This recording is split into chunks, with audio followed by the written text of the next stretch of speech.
Hi, this is Randy Finney with Right Side of the Chart, and this is an early session update for Thursday, October 10th, 2023. It's 9:53 a.m. Eastern Time, so I'm starting the video. I usually don't do videos this early. I usually try to get a static chart or two out to you, screenshots, if I see anything in the morning. But I wanted to talk on this one. So we do have, it's very important to note, we have clear and solid impulsive breakouts above those bullish falling wedge patterns. So that's it. QQQ 60-minute chart. I've highlighted this on multiple time frames recently, and that's by every metric right there a confirmed breakout. A solid green candle. It's going to print in about 6 minutes. Remember, the first candle of the day on the hourly charts is really a 30-minute candle because there's 6.5 hours in the trading day. So what you want to watch for, obviously, is see that breakout stick and hold. Now, if it's going to fail, it's going to fail most likely today. Let me show you why and then how to react to that. So right now, that's a buy signal. That is, as I said yesterday, we broke out on SPY as well. So if you were short, stop somewhat above the wedge for a tight stop. This is more of a long-term swing trade, trend trade, short up there above the trend lines. But that is, again, let me just not spin it any other way, clear and impulsive breakout. So that is bullish unless it fails. Now, if it fails, what you want to see is pretty much a move back below today's lows. Here, this candlestick, you see that little skinny part down at the bottom. That's the shadow, or they'll call the shadow a tail below. It's about 370 and change. If it falls back below there, especially down below the trend line. Remember, these are well-defined trend lines, very, very clear and obvious bullish falling wedge patterns. So if it fails, that's going to be quite bearish. And if it's going to do it, I think it's going to do it soon if it does. So react, like I say. And this is certainly a very powerful and impulsive breakout on SPY as well. Big green candle. That's what you want to see on a breakout. You want to see those little limpy, half, is it above the line? Is it below the line? That's an impulsive breakout all day long. So again, if it sticks, very bullish, that's a buy signal. That's a objective level to have covered shorts today and flipped along. Now we're coming up on resistance right here.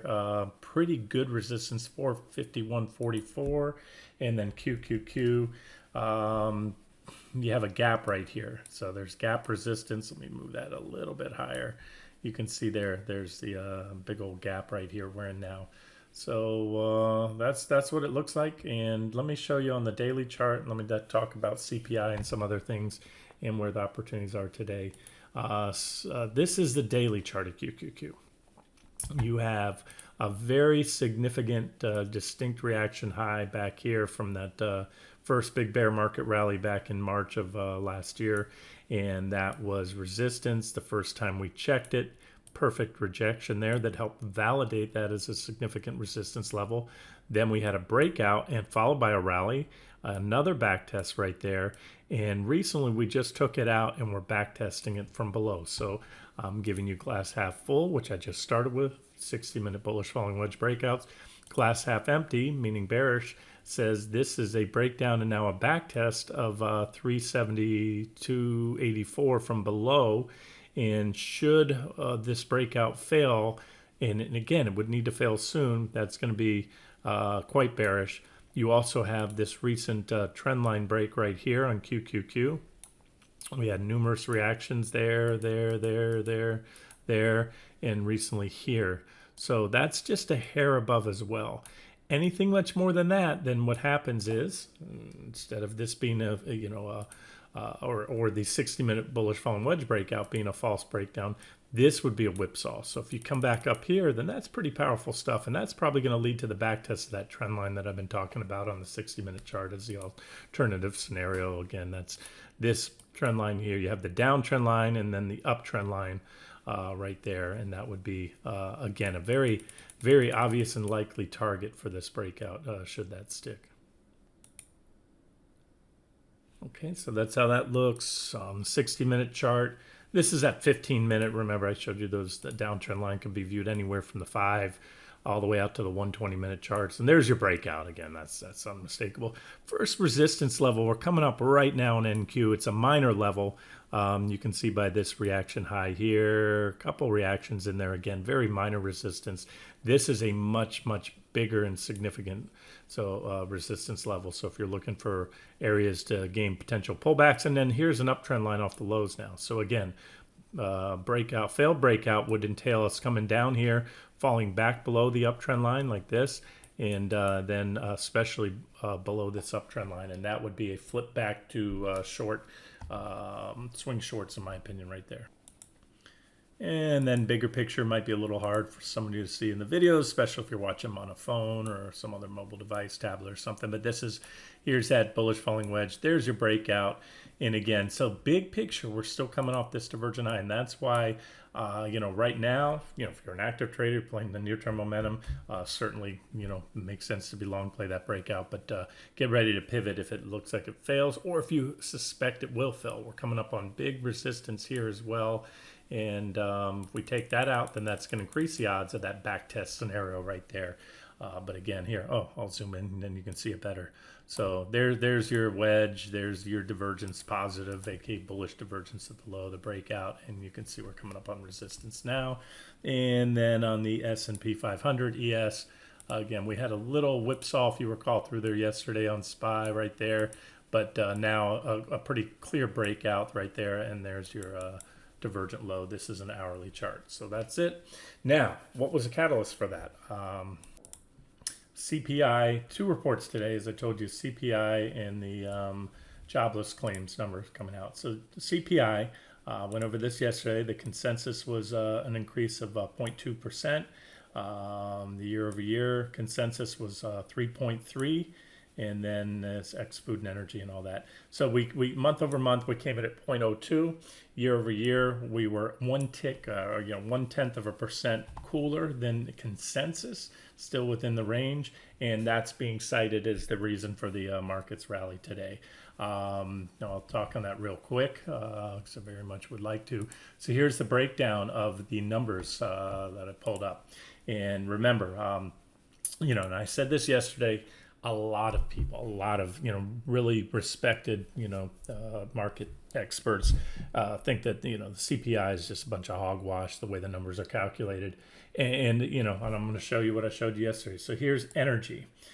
So the claim is for the month of July that energy had an increase of 0.1%. And as I told you, there's certain things in there that energy services, things like that, electricity. Yeah, sure, that maybe the electricity went down, but that's a pretty big drop. I looked at my electric bill. I even looked at the per hour, watt hour cost, and there was a slight downtick on the fuel component of it, not the fixed component, but nothing like a 0.07 drop. And then, but the big ones here, these are hard numbers. Fuel oil and gasoline. So fuel oil, I'm going to give you that. It's refined. I'm going to show you crude oil, WTI, West Texas Intermediate. So fuel oil, I'm assuming that's refined. And then gasoline, again, let me just look at these numbers. And this will help illustrate just how, whether it's manipulated or just just a very, very poor comparison. So we're talking, they're claiming in the month of July, gasoline increased 0.3%, 0.3%, and fuel oil 0.2%. And so these are hard numbers. USO, although it is an ETN, I've been trading it for years, does a really good job of tracking. It tracks, crude futures, as good, just about as good as any ETN can. And I already gave you this measurement from the month of July, a 16% increase. Okay, so that is nowhere near. Had they said that fuel oil would have gone up 12%, I'd say okay, it was a little lower. They missed some mark, but a fraction of 1%, 0.2% increase. Yeah, no, that's just, you can see these numbers are just completely erroneous. And again, month of July, 17.24. And I do know, and again, I need to say this, that they don't take a spot measurement. It's not the end of the month or a spot measure. It is supposedly from what I've read through in the methodology throughout the month. So even if you take a midpoint average, you're still talking half of that. You're still talking an increase of gasoline, and this is real. This is price day to day. It tracks gasoline prices, and nationwide, and you're looking at an increase of at least 8% there. It should be not 0.2 or 0.3. So again, the market's going to do what it does, and that's what the thing is. The algo's buy on what these numbers come out at, and just so you know that sooner or later, these numbers, if they're either if there's an erroneous or a fault in the method of calculation that they use or not, this is going to permeate through. These prices will sooner or later have to be reflected. This increase again in gasoline, which continues to run and is much closer to its all-time highs, and especially with the breakout there. So keep that in mind. And again, sooner or later, all things fundamentally, whether it's a stock price, a lot of people get just all twisted up and confused when a company comes out with good earnings and sells off, or has horrible earnings after a downtrend and turns around and rally. Over time, fundamentals matter and are priced in. So I just wanted to mention that and show you that the CPI print was, in my opinion, very, very off on that component. But I also mentioned that fuel or energy is about roughly the third largest component in there. And so there's some other ones that I don't have any way to tell with the real time, rents, homeowner equivalent rents and all that, what those were. But let me show you one other thing that was reported today. So we go back to the economic calendar, again, available on the site. The other one was jobless claims. So, I've seen studies and methodology that look at trying to predict turns in the economy, and one of those is the whole, I think was it CAPE. There's a couple of acronyms, and pretty much the last thing to buckle always is the employment numbers, because remember, the whole 110% premise for this rally is that the consumer's been very resilient, eating out at restaurants, spending money, especially in the service sector, and they've supported the economy throughout this rate hiking cycle. And it makes sense because the consumer spending accounts for roughly 70%, over 2/3 of GDP. So as long as the consumer's strong, no matter how much government spending cuts you have or anything else, the consumer drives the economy. It's not even a close second. So, but of course, in the consumer, you can predict how they're going to spend by directly looking at the job market. I just wanted to go over those numbers because even on CNBC, turned it on this morning, and it was Santelli or whoever was covering it, forgot to even mention the jobless claims. They're so hyper focused on the CPI, which I just spent 10 minutes talking about. I'm telling you that I think that print is misguided or not accurate. And jobless claims here, we came in, the consensus, this was a big increase. The consensus was 229, that you'd have an increase. Prior was 227. These are new jobless claims, right? They do this every week. And the consensus range was from 225 to 235, much bigger number. And again, one data point, I always say one up day or down day in the market doesn't make a trend. And in fact, even a big up day or a big down day on a stock or the stock market is completely insignificant unless it is a technical breakout. In other words, a 3% up day or down day in the Nasdaq on any given day, that's the higher end of its range on a good or bad day, not the absolute high end, but on a good day or a bad day. Right, and that means usually nothing. You can't extract anything. It feels bearish when you're down 3% in a day, and it feels bullish if you're up 3% in a day, right? But I always say, unless there's a technical breakout, a break above resistance, support, key moving average, something else, then that means little. And so would a print like this. So that's where you look at trends. And let's take a look there. Initial claims, there's your actual number. So again, it's trending up, and let's take a look here. So here's the initial claims, and this has been clearly trending up You can see it was falling off a cliff during the post-pandemic with all the stimulus in the economy, shortage in the job market, and it peaked. And it peaked right there. Guess when that was? That was October of 2022. Do you remember when the stock market peaked? That was right there. Bottomed, I should say, troughed. And then there's been a steady and unmistakable rise in new claims. And this is a trend, guys. This is where I was going with that whole trend thing. What defines a trend? Well, a trend is, a series of higher highs. Higher lows and higher highs. So you clearly see jobless claims trending up, and this was a pretty hot spike up. So lately there's been an abatement, and now we're resuming that. And of course we'll need to take out this high. So now you have this. These are your low points. And again, the trend is clear. You can't argue this. We're clearly trending up. You could put a moving average, smooth it out or anything. So I wanted to mention that. And on that, let's just talk about a couple other things here.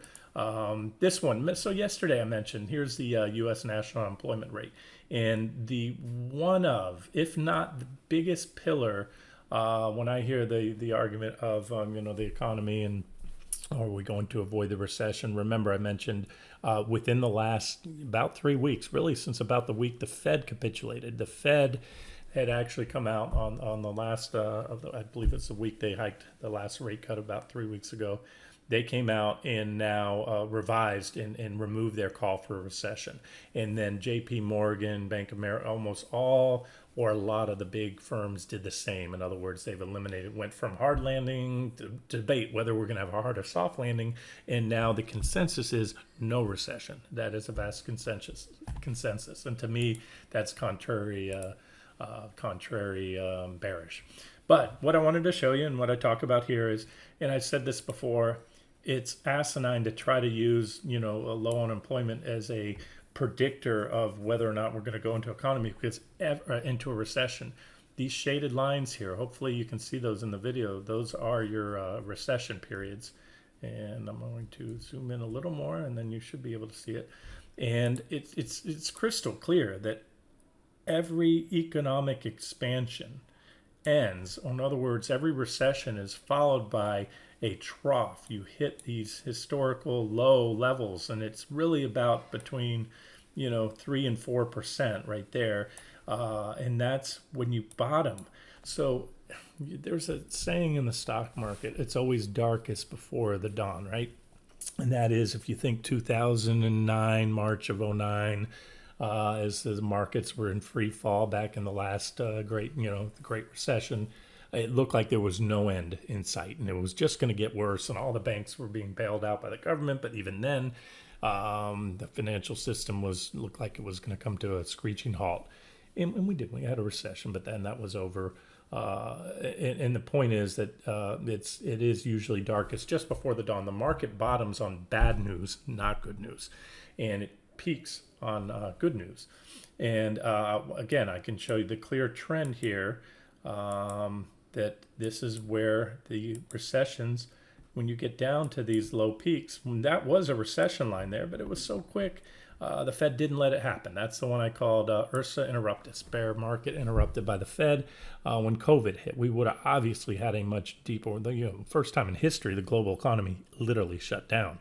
And of course, if you have enough money, you can print enough money and send everybody checks and take rates to zero, as the Fed did, then you can stave off, and that's what they did. But we're back even below that point. So I just wanted to mention that. Take it for what it's worth, and let me be clear. It's not a timing indicator, nor is there a hard level. Sometimes you fall to this level, sometimes you fall to that level. Sometimes, when employment's really high, you're up here. But we're right now in that zone. And remember, today's environment, and I've talked about this, is much more similar to the late 60s. We had a bear market from the late 60s through the through the early 70s, and that was the last inflationary period. We've been in a period of since that point, falling interest rates, bear market and rates, and uber low inflation. So we're closer. As far as similarities to back there as we are right here. And so I've made a few predictions lately, and one of those was watch treasury bonds, watch crude oil, and commodities in general for that potential reinflation trade. And I said that, we're pushing the limits on treasury yields, getting close to those previous highs. And I still very much mean that. Keep an eye on that. I still expect the long bond, the 30-year bond, to go break out yields to new highs. That means bonds are going to reach new multi-year lows, and at that point, like I said, it'll be a incremental thing as yields continue up. Every basis point, pretty much from the recent highs, I think will bring more and more attention to the market and put more and more pressure on equities. And likewise, this as well. Watch these. You get these every week, and we'll keep an eye and see where this trend goes. And one more thing before I get off that, and I know I'm talking fundamentals here. Know this, that when the bottom is in, and you can't really, this is just a blip when you zoom out this far. When the bottom is in, of course, COVID was something a little bit different, but you can see, here's what I want to point out. The turn comes quick. And this is why bear markets, when you're in a bear market or about to start one, or even a correction, look at what happens. Unemployment it zigzags down slowly, works its way down, but it tends to come up and shoot up pretty dang fast. And especially when there's a lot of excesses in the system. And so that's what you want to watch for here. And what happens early on in any trend is things start to roll, kind of like maybe the stock market when you look at the Nasdaq 100, if you will. Things start out usually as a slow roll, and then that turn, once the turn is in, begins to accelerate. So I'm going back. I'm kind of all over the place here, but what I just did is spent the bulk of this video early on talking about fundamentals, talking about the inflation and employment. And now we're going to look at the technicals a little bit more. So I began the video telling you, hey, breakout, bullish unless it fails. I suspect it'll fail because of this. And we're going to go to long-term charts. So this is my wrong board here. That line should have been tweaked like this. Let me go to my main board. This is it. This is the line. This is my primary board. So we have a couple things going on lately in the Nasdaq. This was that 60-minute bullish falling wedge, bearish rising wedge, that we broke down from recently. That was sell signal 1. And then this is right here. This is my primary uptrend line off the lows, off the March lows. It's the best trend line fit I can get. This one here, the next trend line comes in somewhere like that. And that's only a potential trend line because you only have 2 reactions so far. You need at least 3 to validate it. This one is valid. You have the March low, multiple reactions along the way, and several here. We hit it, and we danced on it, and we broke it. So remember, I started the video showing you right here. We had that major reaction high from March of 2022 right there that we just hit. We had the breakout back test, and we're below it. And in fact, maybe I covered that. So now if we can power on through, then that's going to be bullish because this will be the false breakdown. However, we're still, especially the fact this is a daily candle, we're in very close proximity. So I think today has a potential to really kind of make or break the near term. If we can power on through there, we're probably going to go for that back test scenario I talked about. And that is from the breakout. If you took the breakout, then you're talking to the downtrend line in that 380 resistance. We're talking about 2.7, less than 3% for a full back test, depending if and when we get up to the trend line. That could be anywhere as much as 4%. Again, I am leaning towards this failure, that this breakout's going to fail. Let me show you one more reason. It's not the be-all, end-all, but it's certainly one I'm looking at here. And that is here, I'll show it to you right here. Turn off all the lines. And here's our 60-minute chart. I'm sorry, 60-minute. This is a weekly chart, much different. We're going to a much longer time frame. This is the Nasdaq 100. And we have it's not confirmed yet, but the PPO is rolled over, and it looks like we have an imminent and likely More emphasis on the word likely, because imminent means something's going to happen very soon. And again, this is relative. It's a weekly chart, so imminent doesn't mean in the next 30 seconds or minute. It means in the next in the coming days to maybe a couple weeks here. You can see the PPO is turned down pretty sharply, and it's poised to make a high-level bearish PPO crossover. Let me find a cleaner board, and we'll do it. Here we go.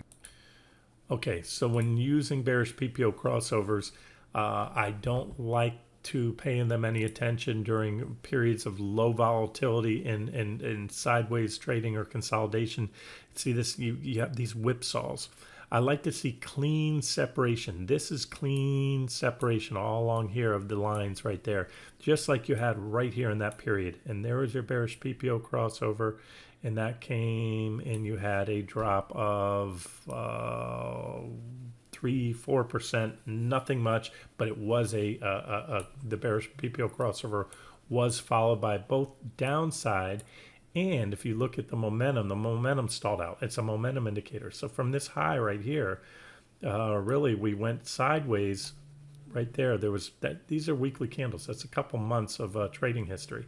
The previous clean one before that, let me put the crosshairs, was right here. It came early on right there at that candle, followed by a drop of about 30%.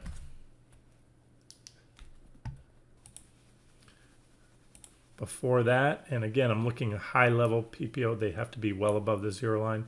We had one right here, and that came on this double digit drop there where the Nasdaq fell 26%. So I squished the chart up, it's log scaling.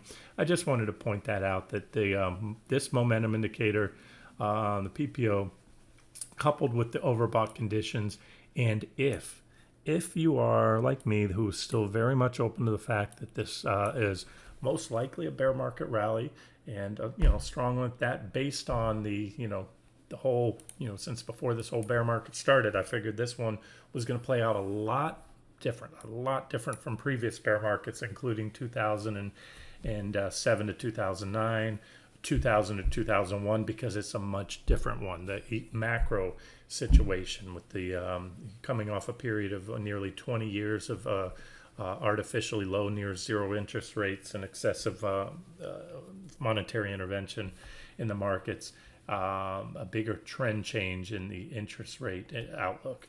And that gives us something more akin to what Japan went through with their lost decade that started in around 1990, which was really over 2 decades, and really almost where they are today is where their market peaked back then. So anywho, expected the cycle to be much longer and slower playing out, and so what I keep saying, I think we're pushing or have pushed the upper end ranges of what would still be considered a counter trend rally, bear market rally, whatever you want to call it. We're still below those lows, and the S&P 500 hasn't made a bearish cross yet either, but you can see the PPO rolling down now, and it seems likely. Once in a while they look like they're going to cross and they kiss, but usually at the high level, again, you got a kiss right there and you continued on, so it's not a be-all end-all, but there are a lot of those. Again, if there's any one indicator that's 100%, I wouldn't be talking right now, and you wouldn't be listening to my voice if I was, because you would just use that indicator and we'd all be just sailing the world somewhere in a big mega yacht. But there are enough, when you look back, that's what technical analysis is all about, trying to identify similar periods in the past, study the charts, what happened after that, and so you have a bearish PPO crossover and overbought conditions on the Nasdaq, the S&P. If you get that bearish PPO crossover, especially in a bear market, it's usually a one and done thing. And then quickly, let's not forget, the big tech stocks. Apple, sell signal triggered. Again, this was a clearly bearish chart leading into earnings. And post-earnings, Apple, like the majority of the big techs, not all of them so far at least, but the majority played out as the charts indicated they would, with a move down following earnings. Now, Apple, as came within spitting distance. For all intents and purposes, you could say it hit my first pullback target, which was based off this reaction high back here in August of 2022, and we had some levels there. We actually have quite a bit here.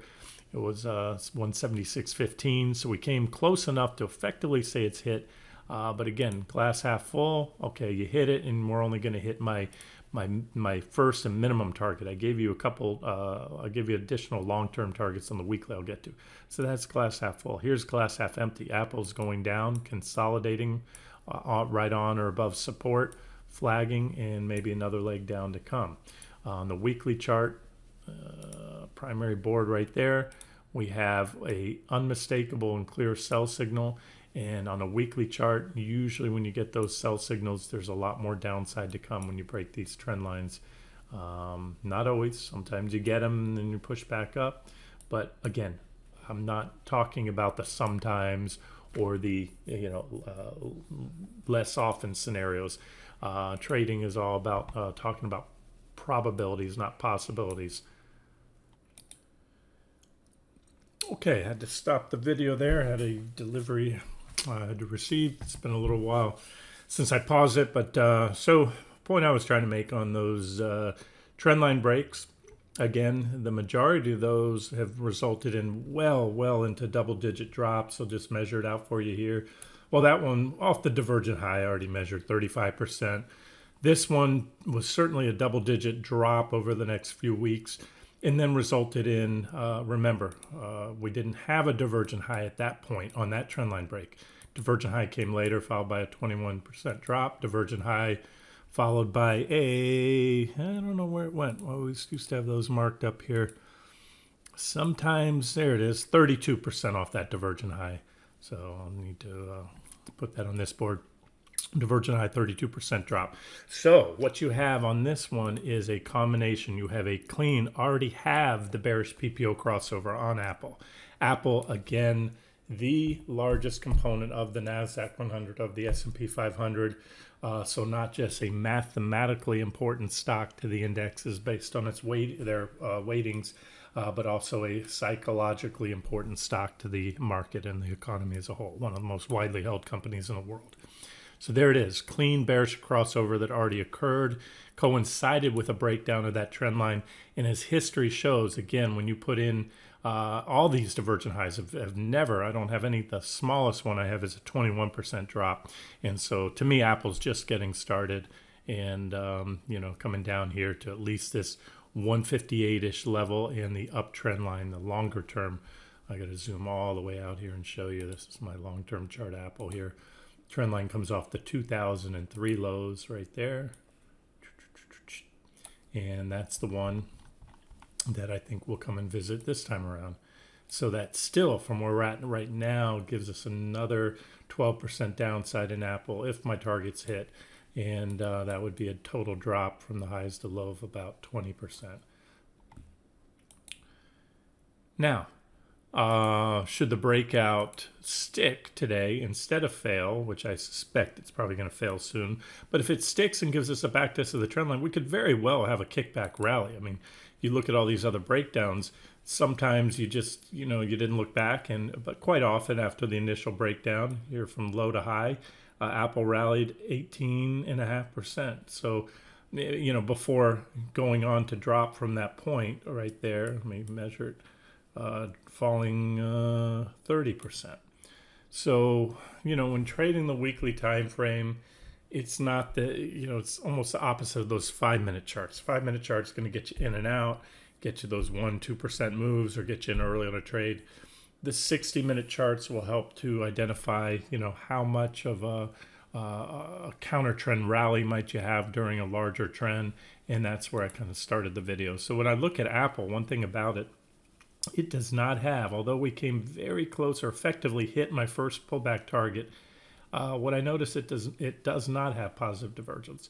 Yesterday we had a couple of them hit. Microsoft hit a trend line. I forgot to cover this in the video, and early in the video I mentioned, in the chart I got out to earlier on NQ and QQQ for the bounce trade idea, I mentioned that at the lows yesterday we had a couple stocks and indexes hit support, and Microsoft was one of them.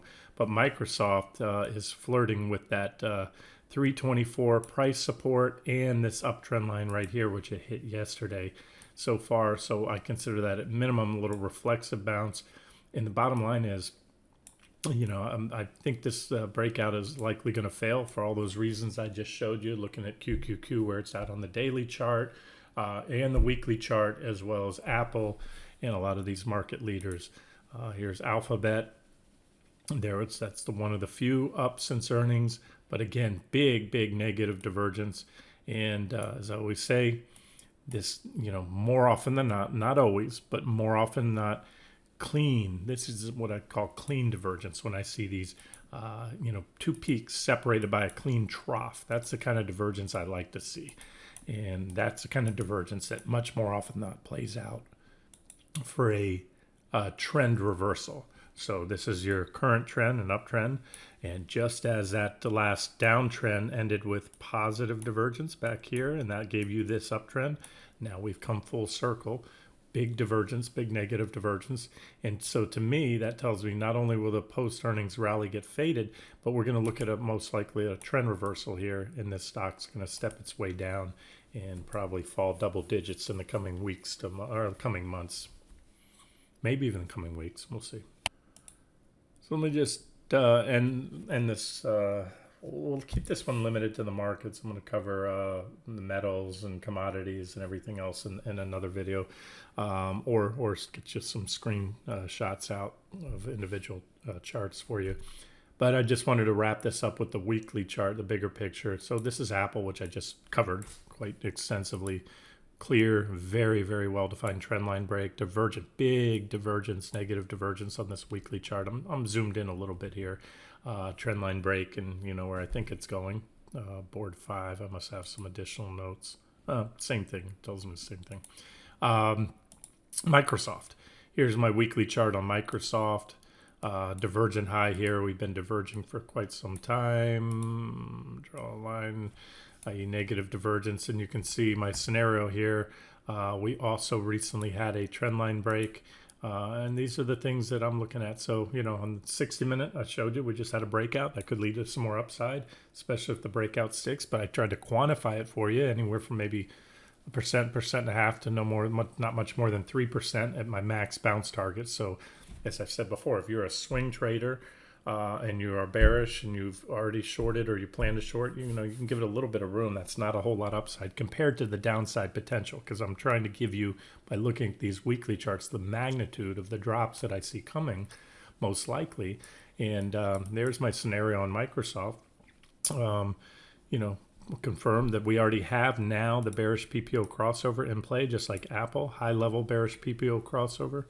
And let me flatten these down, give us a little more room. And we also have a trend line break right there.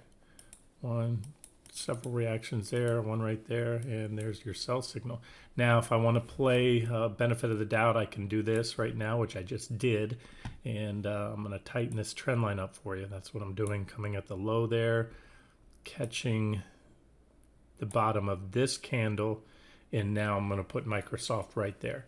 Doesn't matter. You want to say it's broken down, you can do that. That had 1, 2, 3 reactions there and a fourth right there.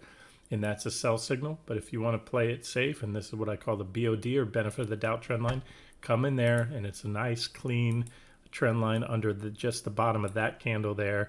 And now we're on it right now. So it tells me the same thing. A break of this week's lows in Apple, Microsoft is only going to firm up that bearish case. It's also going to mean that the breakout that I just highlighted on the 60-minute chart will fail, as I suspect is most likely. Alphabet, divergent high on the weekly. Again, it's when they got a little giddy after earnings, but I see a fade of that earnings pop coming. I see a nice bearish rising wedge here on the weekly chart, and a move, a much bigger move down to the downside coming. And like Apple, unlike so far Apple and Microsoft, you don't have a bearish PPO crossover yet, but it looks like one is coming most likely soon, or has the potential to give you one. So watch for it, set an alert. You can set a price alert to tell you when you get a bearish crossover on a daily, weekly, any time frame you want on most charting platforms. Amazon, just walking up its trend line. in what appears to be a bear market rally. Okay, that was a second and hopefully last distraction. Had to pause the video again. I had an electrical contractor working here all day. It's been a flurry of contractors for almost a year now since Hurricane Ian. General contractors, electrical contractors, drywall guys. All right, just a couple more here. So there's Amazon. There's your uptrend line to watch. And this one, I guess what stands out the most on the weekly would be that previous reaction high right there. And that seems to be a common theme. A lot of these stocks coming up on those reaction highs from the bear market. So again, if you take a simplistic view of a trend and try to put things in perspective, again, I do this because a lot of people just can't, especially those new to trading, investing, hadn't traded a bear market, anything like especially 2000, the dot-com bubble bust and run up to that. Everything should be put in perspective and moves relative to the previous moves. In other words, the magnitude. You had the magnitude of the bull market leading up to the 2000 top was phenomenal. As such, the Nasdaq fell almost 70% from there. So you get these rallies, and I showed you one a minute ago, bear market rally in Apple, and it's well into the double digits, 20, 30%. And so, but from a very simplistic point of view, this is Amazon. This is what it looks like since it topped.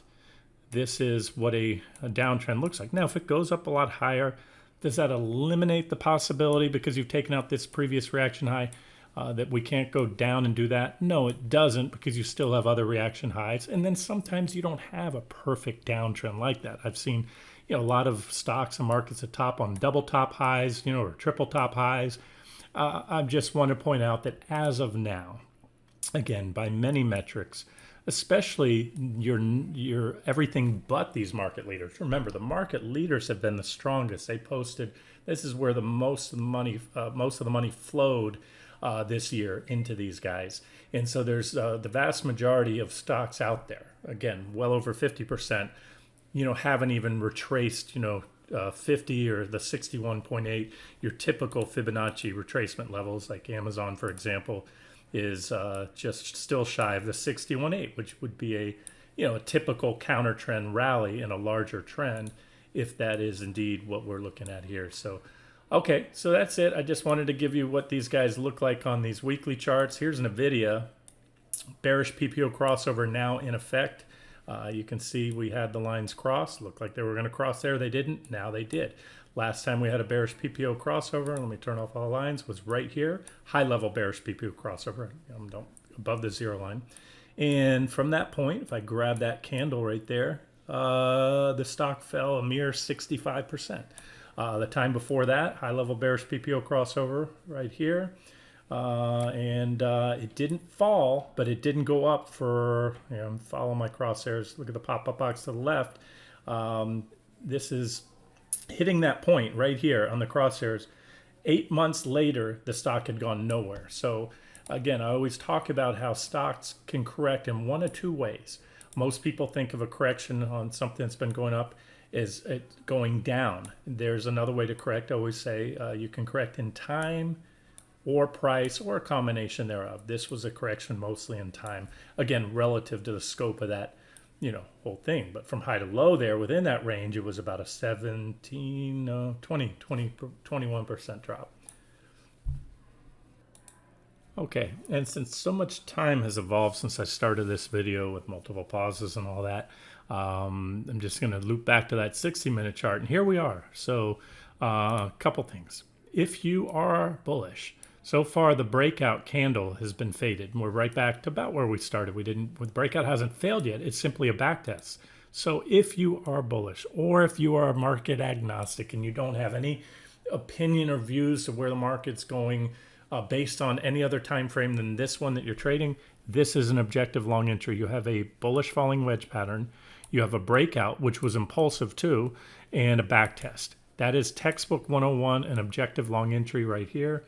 If you think we're going to rally up and hit that downtrend line or the uptrend line, or you're in the new highs to come camp all day long. This is, I will say this very clearly before I wrap this video, by far the most objective entry point or dip to be bought that I've seen in quite a while. Again, if that is your view. If your view is this breakout's going to fail, and the breakdowns on Apple and those other bearish technical events I just covered on long-term charts are going to cause a false breakdown, you may not want to buy. Or if you do, you want to keep a relative. I'll tell you, whether you think we're going lower or not, if you buy this pullback to the back test, you want to have a stop not much below the trend line. You could back test for a little bit longer and come down, but if you fall back solidly below that downtrend line, especially below the recent lows, then it's get out of Dodge time, in my opinion, for your longs. This is what the S&P looks like. Breakout, there was that level I gave you before, 451.44, to the button we hit it. So that was where the seller stepped in. As you know, I would have put good odds that they would have, and they did. If they pop that level, then here's your next resistance. You have a gap right here and 2 reaction highs. I'll give you that level now. But like I said, I'm leaning towards this breakout failing, but who knows, Anyways, that's it. I'm going to wrap it up here, get the charts out, and or get this video out and let you decide what to do. I'm also going to put a little line right here. I see that gap right there, a couple candles, and I think if we fail there, yeah, we can still backtest, but then the breakout's probably going to fail. And like I said, if it does, that's very, very bearish in my opinion. And again, whether we have a little more upside here or not, I still favor this. That hasn't changed now for, what, a week or so. Oh, really, a couple months, if you count, the sell signals that came and the divergent highs that came, that was 2 weeks ago, sorry. All right, going to wrap it up here. And this has been Randy Finney with Right Side of the Chart. Have a great day.